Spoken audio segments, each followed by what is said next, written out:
Good afternoon, and welcome to the second day of our Authentic Character Summit, where we're focusing on how to develop realistic characters on a relational level.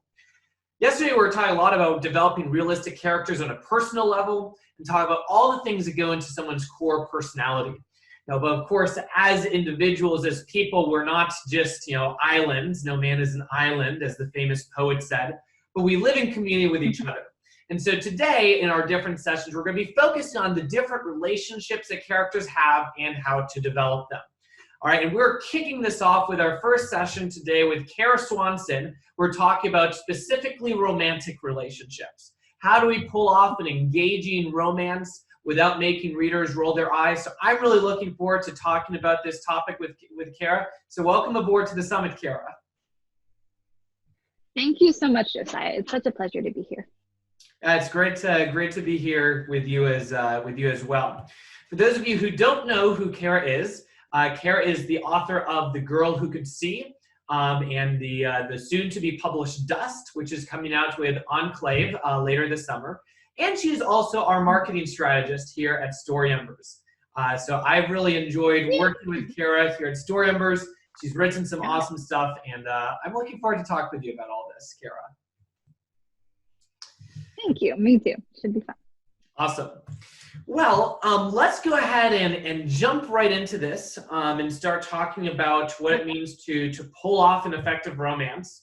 And the first thing I want to talk with you about, Kara, is I want to talk with you about the characters and specifically making sure that you've chosen the right characters, for your romance. Mm-hmm. When authors are trying to figure out what kind of romance they should write, whether or not they should pair or ship these two characters with each other, how can you know that you've chosen the right characters for a romance? And what do the right characters for a realistic romance look like?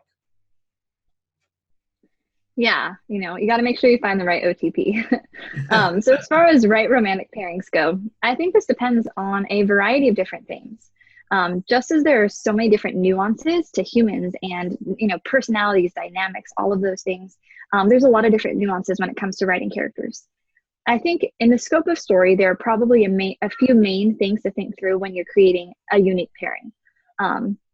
The first thing is theme. What is the theme of the story, and how can this unique dynamic help convey that? I think a lot of times we don't think of romance and characters in terms of theme, but I think we should, because theme is the undercurrent that ties and tethers so many different aspects of your story together. And a really, really tight story will have a theme that reflects the characters. The characters will reflect the theme, the plot will. There's just a lot of nuances and different aspects that tie together to really drive home kind of that undercurrent again. And so when it comes to characters, I oftentimes like to think of the themes. So for example, if maybe a theme of your story is, someone learning to find their identity, not in their situation and not in the people around them, but in themselves and their own, who they are, who they were created to be, whatever truth defines them, then maybe with that theme in mind, your romance is going to have to play off of that. Either maybe the romance is going to tie into the character finding their identity and their significant other and then having to come around. Or maybe the romance is an aspect where once the character is solid in who they are, that's when the right timing happens for the other person. Or, who knows? There's so many different things. Maybe the theme is someone who feels like they are too broken to be loved. And so maybe the romance that comes through that is someone being able to step into their brokenness and say, no, I see you as more than this, and be able to pull them out of that. So I think theme is really important. It also can sort of help create a bit of an idea of like, okay, where are these emotional touch points? What aspects of the character's arc, which is the next thing I'm going to mention, but what aspects of the character's arc do I need this romance and these themes to touch on? So for example, with, the second thing being character arc, who is the character? Who do they become? What sort of person would help them become who they need to become, or would play as a foil to that and actually slow them down? So this is another really good thing to think about, because in my mind, a really good romance and a really good pairing isn't just something that feels sort of like clipped onto the end or inserted randomly for a certain, emotional impact. It's something that's really well integrated. It makes sense. It's emotionally moving because it goes beyond just the surface level. And so knowing your character's arc, knowing their journey, who they are supposed to become, can really help with that. Because it allows you to know, okay, if this is who my main character starts out as, if this is who they become, then their significant other, the romance, whatever that dynamic is going to play into that as well. It's either going to help it, or it's going to slow it down, or it might have a different outcome than you expect. Another aspect is fears. And I think when you think of romance, you don't usually think of fears. But I oftentimes try to think of like, what does this character fear? And what kind of person would have a dynamic where they'd have to face that fear, or where they would, either for a positive or negative outcome. Maybe they, maybe their significant other leaves, and so their fear is, loss, and they have to deal with that grief. Maybe their significant other pushes them out of their comfort zone. There are a lot of, I think, like contemporary YA books about like the sort of like quiet girl who meets like the flamboyant crazy guy who pushes her out of her comfort zone. And so I think it's really helpful to understand, what does your character fear? What are they afraid of? And is someone either going to help them grow out of that, or actually, without meaning to, and maybe with meaning to, depending on the type of character you're writing, actually cause that further. Another aspect would be tension. What unique aspects of these characters might create tension? Both tension in like a chemistry sort of perspective, but also how can this character really cut to your character's, heart, and their motivations and their emotions? Because I find that a lot of times we have these very nuanced characters that take a long time to crack open, right? And so finding a romantic, a love interest who is able to get past those walls can be really important. And that can create tension because the person doesn't want to open up, or they do, and then something goes wrong, or, there's so many different aspects this can play out. But I think having an understanding of like, where do you want the tension to be built? And again, how does it reflect the overall plot? How does it tie in? How does it make sense for the way the rest of the story is moving throughout that process? The other thing that I tend to think about when it comes to figuring out the dynamics of characters together is healthy. What do I want this relationship to look like? Do I want it to end up being a healthy, beautiful, wholesome thing? And if so, if that is going to tie into the end of the character's character arc, then how am I going to set that up well? How am I going to create this foundation for a healthy relationship for these characters? Or if they're not going to be healthy, how do I set that up? How do I make sure that that comes into play? So I think a lot of it is understanding your story as a whole cohesive thing and going, okay, the love interest is going to probably, if they're integratable, play heavily into the character's character arc, your main character's character arc, because there are a few things that we care about as much as we do that person. And that person is going to probably make your main character's fears and their insecurities, they're going to make it be even more on display, but they also might encourage their courage and, their bravery in those different aspects. So knowing where do you want this character to end up, what is their journey going to look like, can really help with knowing like what's the right type of person for this situation. So for example, using my Peter Pan retelling as an example, in Dust, Claire and Peter are both very, very different. Claire is very introverted. She's very insecure. She's very responsible, but she tends to just, process everything over and over and over in her own head. She's very, has a hard time trusting people, just very closed off. She's desperately afraid of herself. Whereas Peter is this like flamboyant extrovert who doesn't care about anybody else and what anybody else thinks. And he's like boyish and crazy and confident. And so there's a lot of nuances, and their interactions, their engagements helps both of them to grow in various ways. And I'm trying not to spoil the end, but there are just lots of nuances. And I think one thing that I had fun with doing is playing off this idea of like, people aren't always who they seem to be at first. And I think sometimes we can be drawn to someone and just, become so blinded by what we want them to be that we miss out on who they truly are. And I think that sort of reaction plays into a much deeper heart issue that would play into the character's arc, which I'll get into more of that in a second. But yeah, so when it comes to characters and the right dynamics, I think it really depends on the character arc and what's needed for the story, and doing that in a way that's clever and makes sense. And it adds something to the overall structure. It adds something to the plot and the arc and all of those different aspects, instead of making it feel, like I said, just tacked on to the end, or making it feel unnecessary. Mm-hmm. Yeah, no, I love that. Not only because I just love themes in general and stories, but also because that's the sort of thing that makes the romance feel not just, oh, the author had to throw it in for marketing, but it feels integral to the story. It's essential, and those are the things that resonate. And of course, to tie it into Yeah. the topic of this summit, it's those themes and those character arcs that also have the potential to make the romance feel more authentic. And so I'd love for you if you could kind Hmm. of try to Yes. connect some of these dots for our Mhm. listeners. In what ways does tying your relationship into a theme and a character arc, how does that also make the story not only more cohesive and engaging, but also more authentic for readers? Yeah. Well, I think there are few things that are as human as caring and loving. And I think that when you are able to integrate a romance or some of those themes into more than just it exists to exist, but it becomes something that matters on multiple levels. You're raising the stakes, but in a way that's really authentic and real to reality. Because when you have feelings for someone, it doesn't just affect like this small corner of your life. It affects everything else. It shifts the way that you view yourself. It shifts the way you view the world. It shifts your goals and your ideals. All of those things. There are very few things that can make us totally change what we originally think about something, as like someone walking in that or like your significant other being like, hey, never mind, I want to do that. And then you're like, oh, wow, all of a sudden, these things that I held so strongly to, I'm sort of fluctuating on. And so I think that that is something, just that sense of like caring and wanting to find, a sense of like just belonging. I think that idea of finding a sense of belonging, everyone can relate to. And when it feels grounded and it feels real and it feels integrated and it feels necessary and important, when it matters to the character, not just because it's this, fluffy feeling, but because there's something there that's deeper. It's this sense of like, I am more whole if this, because of this aspect or because of this thing. And I think we can all relate to that in different ways.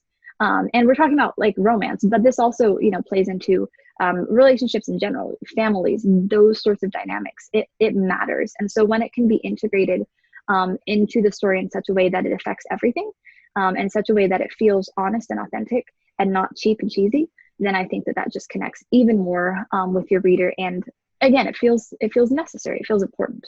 Mm-hmm, mm-hmm. Yeah, well, I think that's, crafting those realistic romances, as you said, is important. As you mentioned at the end, one of the dangers is where we don't want to write a romance that just feels cheesy, that feels cliched, Mm-hmm. that feels off, right? So I want to talk some about that, about some of the problems the authors can sometimes slip into, when writing Mm-hmm. romances. So what are some of the different unrealistic tropes that fictional romances can sometimes accidentally veer into? Yeah, I feel like there's so many. But a couple of the main ones that popped into my head were like cardboard cutout characters, where you have a romance where the characters have like zero depth beyond just, the tension, the chemistry, and whatever that is. Or their real lives feel so separate that it's like, oh, they're the romance character here, but then the rest of the time they're this thing. Or again, where the romance is so surfacey that it doesn't sink into the rest of the story, and so it feels cardboard. It feels it doesn't feel like it matters as much. So I think just in general, cardboard cutout characters, which can, I think we see that all the time in movies in a lot of ways. That kind of dynamic for sure. Mm-hmm. I also think a lot of times you'll have characters where, either the male or the female character is created to supply a need but not actually be their own person so much. So you'll have a male character who reads the female's mind, who always knows exactly what to say, who comforts her when she needs it, who understands everything that she's saying, who communicates well, who does all these things. It's like, this is not reality. um, and you have these characters where they set up an unrealistic expectation, but it almost like it dehumanizes them, because instead of them existing for an actual purpose, or to feel like we talked about authentic and honest and true, they just feel like they were shoved in to feed some sort of fantasy, or to fit into some sort of hole, instead of actually being a real person. And I think that when you see authentic representations of characters struggling to come together and working through things and having those dynamics, it matters more because it's more relatable, and because it's more real. And I think that when you see them overcome something, or you see them work it out, or whatever it is, you see them like dive off the cliff together, or whatever, it matters, because you've seen that progression, and you don't feel like that character is just there to fill like one very specific spot. um yeah, Mm. I think also you have characters who fight all the time, or characters who never fight. Like you either have characters that fight all the time, but there's not actually any consequences to the fighting. It's almost like they'll say really unkind things, and then like the next minute they'll be like off, doing whatever, and they'll fight again, and then it's fine. And there's no lasting consequences or breach of trust there. And it's like the relationship is toxic, but it's conveyed in such a way that doesn't feel like there's any actual, consequences there. Or you have characters where, again, there's almost like this mind reading thing going on where they're just perfectly stable the whole time. They never fight. They never have any discussions. They never, it's just, it's too perfect, I guess, in some ways. I also think too, in modern culture, we see a lot of like this, it's not just like love at first sight, but it's this like characters magically connect like that. And then they've moved forward super, super quickly in the relationship. And there's never any sort of like discussion or getting to know who the other person is or understanding anything about them or like what's their name, like, what are their interests. It's not understanding any of those aspects. But all of a sudden it's like you go from point A to like Z, really, really quickly. And there's this, it feels like you're supposed to understand that like, oh, they had a deeper connection where they didn't need the rest of it. But it's like, no, we all need to be heard and seen to some deeper level. And so being able to, and I think people can have feelings really quickly. But I think it's also important to show the just like getting to know somebody and understanding their mind and their heart and what matters to them. And again, that those dynamics of getting to know what makes somebody tick, those can also create aspects that tie back into theme, that tie back into tension, that tie back into character arc, all of those different aspects, instead of just jumping ahead to the specific aspect or moment that you want versus taking the time to really put down those foundations of actually having them be a character that leaps off the page, if that makes sense. So those were a couple of the ones that I was thinking of. Yeah, I mean, it sounds like a lot of what you're saying, comes down to, just write them as characters that are realistic as characters. And if they're realistic characters, that's the first step to making a realistic romance as well, because you can't make a realistic romance. The character is just a fantasy stand-in for either the protagonist or the author and aren't a fleshed out human being themselves. Yeah. Yeah, well, as we're talking about what it looks like to make a character engaging, or to make a romance realistic, sometimes as authors we have to make difficult decisions at times between balancing a story that's realistic and a story that's engaging. And we all want a story that's both, but sometimes with the limit of 300 pages or so, we have to make some difficult decisions. And I want to talk about that specifically with romance. And so the specific question I want to kind of start out with as we're exploring this tension between realism and engagingness in a romance is I want to ask, is a realistic romance always going to be engaging? And if not, how can you make a romance more engaging while not making it less realistic in the process to whatever extent possible? Yeah. I think one thing that has to do with like realism is being careful to avoid repetition, because I think in like in the real dynamic of getting to know someone, like that real dichotomy, there is a lot of just time of repetition of like, oh, we engaged, oh, we talked, oh, we, a lot of time of just, again, getting to know somebody, or like little interactions that build into bigger things. And so I think knowing like when to show some of the smaller nuances and when to just move along on something and not be bogged down by that repetition. I think on this, at the same time, on the other hand, you also want to be careful not to go too heavy on romance though. You want it to be engaging, but it needs to also feel, it needs to feel realistic and not top heavy. I also think too, a lot of this has to do as far as like how much, where that dynamic is and how much like of the more romantic things to show. It depends on the person, what they're comfortable with, what they actually care about, and the type of story, because some stories are going to be a lot more action focused and you'll have very small, subtle themes of romance. Other stories are literally going to be like pretty much predominantly romance. The plot is only there to facilitate the romance. And so that's going to play into it even more. But I think a lot of it is knowing your audience, knowing what they expect and what they want. I think it's knowing where the repetition, if there's repetition, how can you smooth it out? It's knowing how to basically make each moment matter, because you can show a small little nuanced interaction with someone. But if you can do it in the right way, it can set up so much more, and it can show beyond just like, oh, he sat next to her and picked up her handkerchief. Like, I don't know. But you can have a dynamic where it isn't just this one moment. It's not just like this like sweet moment, but it's, oh, it shows all of this. It's developing the character. It's showing how they react. And so I think a lot of it when it comes to this balance is making sure that you're being intentional to make the moments matter. Make sure they build into each other, make sure that it's integrated, like we've talked about, but also make sure that there are multiple purposes for it if you can. Instead of just instead of just having it be there for shock factor or for whatever the case is for engagement, make sure that it feels authentic at the same time, but then also on the flip side that it's also there for a purpose, and that it carries the story forward. So kind of that, I guess, meeting that middle ground, if that makes any sense. No, that makes a lot of sense. I think in most areas of life, moderation is key, and this isn't an exception. I know sometimes though it's easier to understand the middle ground when we have examples to look at. So I'd love to talk with you about how you've tried to explore this in your own stories, so that authors can see what it looked like practically for you to sit down and try to strike this balance between realism and being engaged in your stories.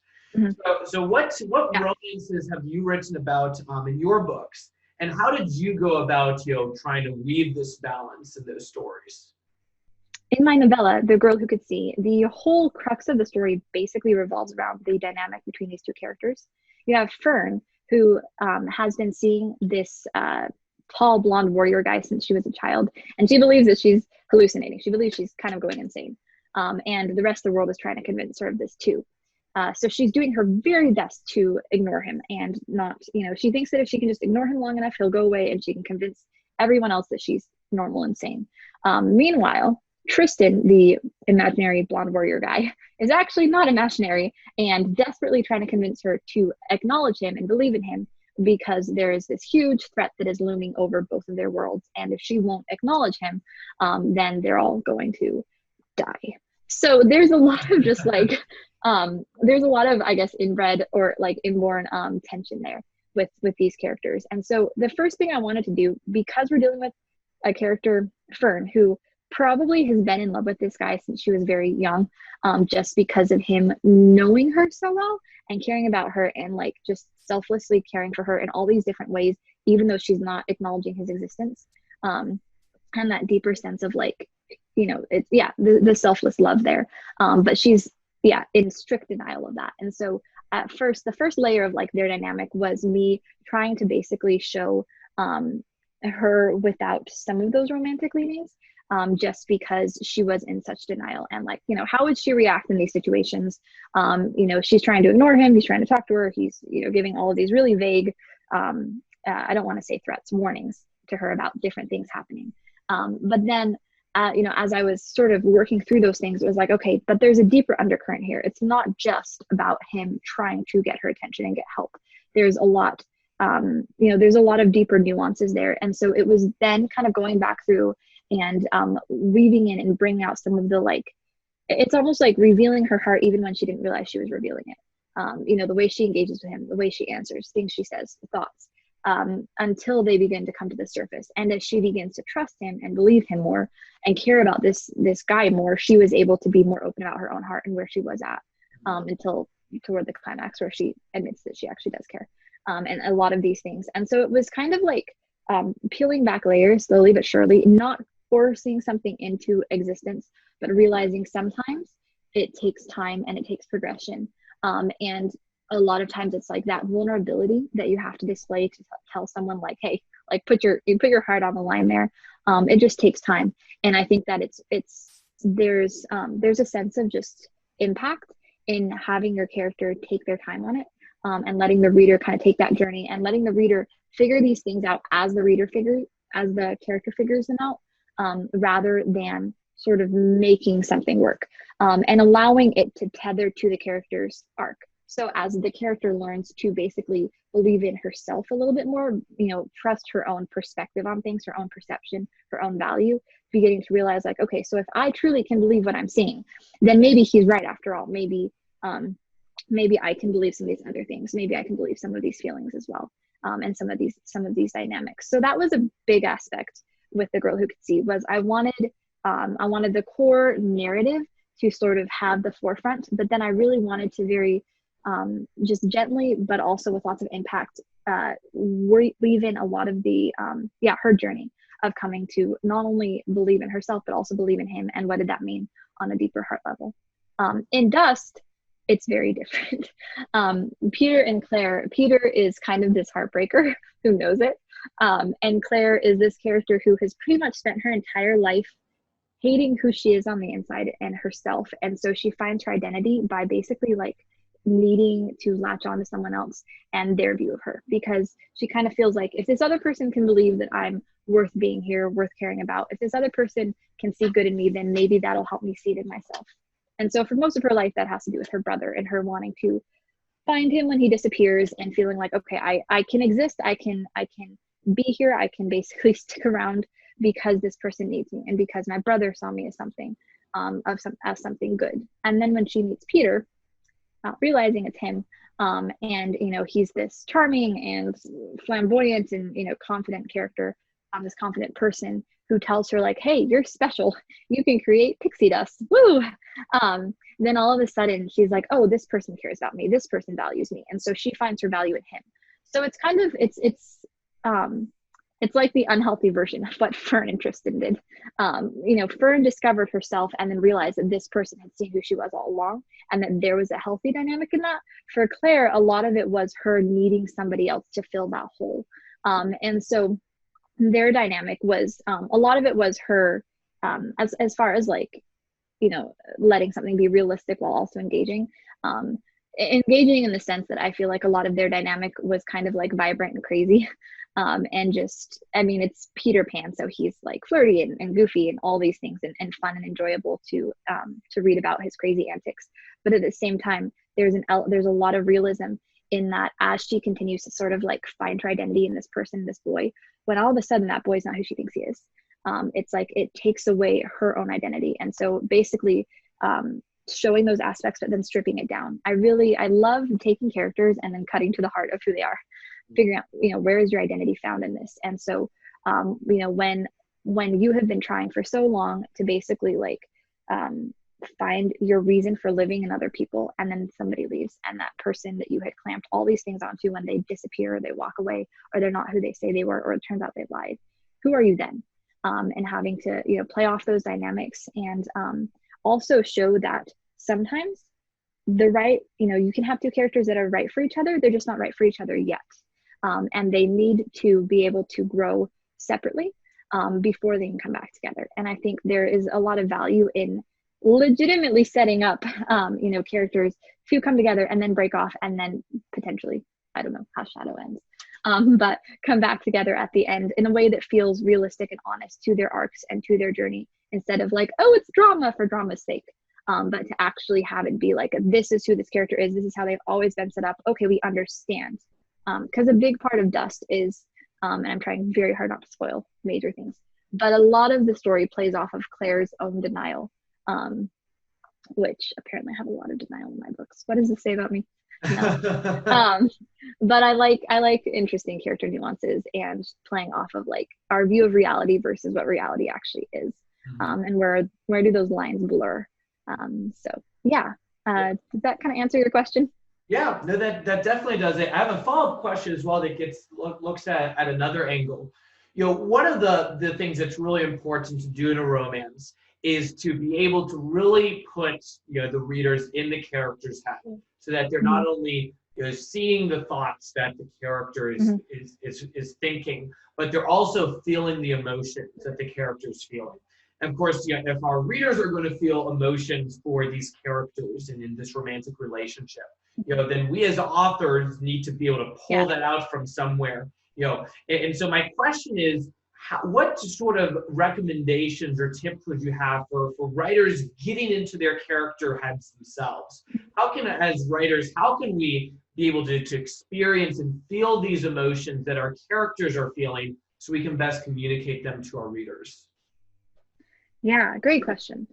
I think first off, you have to start with understanding the character well, understanding, what motivates them, what are they afraid of, what do they want most in the world, What are they, aiming toward? What would they be willing to risk anything for? All those kinds of really good questions. And I think when it comes to letting the reader kind of slip inside the head of the character and become invested in the romance as much as the character is, or in some dynamic like that, it's letting the reader relate to the character to begin with. Okay, I can see parts of myself in this, or I can understand why this character is doing what they're doing. And then as that character begins to be interested in someone, letting those reasons for that connection to be something that the reader can actually hold on to and carry on to. Because if you set up that your character is lacking something somewhere, or they need something, or there's just again, this person or this thing creates a need that your character thinks, oh, I will be whole if I have this. And there's different aspects of that. It can be healthy, it can be unhealthy. But it's this idea of like, they're better together. They make each other better together in a healthy relationship. And so being able to set up, oh, look at, here's this character's insecurities, or look at, this character is amazing, but nobody is noticing it. And then being able to bring in the love interest and let the reader go, yes, like they have earned it, or, oh, I can see how this is helping them, or, oh, I understand why this character is, excited about this, or, oh yeah, they're funny and quirky and cheeky. Oh yeah, I can see how this character would think this person is cute, or whatever the dynamic is. But I think letting your reader connect first with the character, and then also follow that connection right on through to, this is why, such and such character has that connection with their love interest, because it fills a need, or there's something about it that feels, again, it matters. Mm-hmm. I feel like I keep saying that, but I think that, beyond just the fluffy emotional, like the, it's all emotional, but the, I guess, like attraction aspects, I think if you can, let those things exist and let those things be honest and real, because they are, but then also go realize that there's a lot of deeper things there. And there are a lot of deeper things. And we're, as humans, our hearts are nuanced, our needs are nuanced, our dynamics are nuanced. And being able to lean into those things and set up a romance in such a way that your character and your reader understands why it clicks, if that makes sense. Mm-hmm. Yeah, no, absolutely. So it's, it seems, in other words, what you're arguing here is that, just as we talked about before, helping our readers feel these emotions in the relationship comes down to feeling the emotions of the character. And so the basic core of who someone is also what's most important here. Yeah, exactly. Now, and then, letting mistakes make sense. mm-hmm. You want them to get together because you understand the value of that. Right. Now, one kind of objection that can sometimes, there's an objection that can sometimes come up. I think, especially particularly in Christian circles, when we're talking about helping our readers feel emotionally invested in a romance, or talking about depicting the attraction in the romance, is that there are certain segments of the Christian sphere, particularly of our readers, but it can also be true of writers as well who are cautious about exploring these sorts of things in romance, because obviously readers emotions and thoughts can some people argue that there's a danger that they're going to get just carried away with the romance, and there's some criticism that's come about the romance genre in that regard. So I don't know if you could comment on that and talk about how we draw the line about how much we show about our characters' emotions, and particularly given the case that we're trying to depict characters realistically, and in the real world, people mess up in romance all the time, not only their actions but also in their thought life. How do we achieve that balance of depicting our characters authentically, but also without doing things that might quote unquote stumble our readers? Yeah, that's a great question.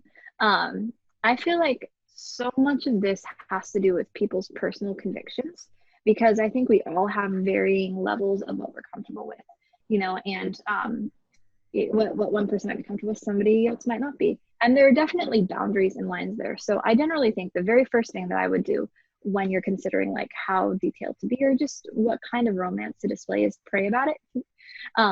Be honest and, pray about what aspects of this are going to glorify God as I write this story. What aspects of this are going to be something that I feel, before the Lord, as a person of faith, or just with my own perspective on morality, that I feel comfortable writing.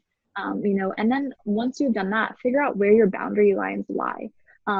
Since I was young, when I was younger, I used to basically have kind of this boundary line when I was younger where I wouldn't write a kiss scene unless the characters were basically committed or talking about marriage in some way. And I've found that over time that has shifted a little bit depending on the story and the needs of the characters. But it was a really healthy thing for me to have in place when I was younger, because I think it allowed me to have this mentality of like, there are a lot of different aspects of dynamics of characters and faults that I felt comfortable writing. But as a young teen who knew that I get emotionally invested in my characters and knowing just my own personality, I knew, okay, I want to write a romance that I can look up to. Not because I feel like a romance that's has flaws in it, that there's anything wrong with that. But for me, for what my own heart needed at that time was to have those boundaries set in place. And there were also boundaries that I discussed with my parents. And they were like, okay, we're comfortable with that. And so it allowed me, and in some ways it was interesting because I'd have to find like unique ways to build into these things without it feeling rushed, to have these characters be committed in some way. If I was going to reach some sort of a climax with the story and have the characters have some like triumphant kiss at the end or something. But it was really helpful for me. And I think it allowed me to be able to convey an awful lot of emotional connection without needing to always rely on like physical touch in those types of stories that I was writing. And it helped me to be able to cut deeper to the characters' hearts. And by doing that now, as I do write things where Peter is really flirty and kisses Claire earlier on and stuff happens, and it makes sense for the characters and I feel comfortable writing it, I am able to still do that with this mentality and with the experience that I had of like, but I can also write deep. I can also write those deeper emotional connections as well. It doesn't have to be one or the other. And so I think a lot of it has to do with your boundaries, where you fall on some of these things. I think, being cautious of yourself, knowing where something leans into something that feels less healthy, knowing where you're being distracted by something, or where you're using the romance in the story as an escape for yourself in a way that is unhealthy, understanding those. But again, a lot of it just has to do with the person. There is just such a variety, I think, in what people can confidently handle. Another thing too is, especially if you're writing for a young adult audience, thinking through, okay, what, where can I be honest about real things that teens deal with? But then where are also the areas where I do want to hold a slightly higher standard on this? Where do you feel called? Like what, I guess, what boundaries do you feel called to uphold? And where do you stand on those things? And not only stand on them, but willing to defend them. If somebody picks up my book and says, hey, there was this scene and it made me really uncomfortable, I can go, okay, I'm sorry, please skip the scene. But still be able to say, I felt, from my own perspective and from my own moral stance and my own, sense of my own boundaries, I felt perfectly comfortable writing that. And I felt like that was what was needed for the story. And that was the best way to convey all these different threads and these themes and all these different things throughout the course of the story, if that makes sense. And so I think, I think there needs to be grace given on both sides. I think we need to be gracious when people can't handle something with as much romance. That's okay. There's no shame in that. We are different. But then people who can, without it being something that negatively affects them, I think we need to be able to give grace there too. And I think, especially if you're a parent and you're trying to figure out what you're comfortable with your kids reading, by all means, if there is something you're thinking, I do not want my teenager reading this, have at it. But I think in general, it's really hard to draw a hard and fast line on some of these things.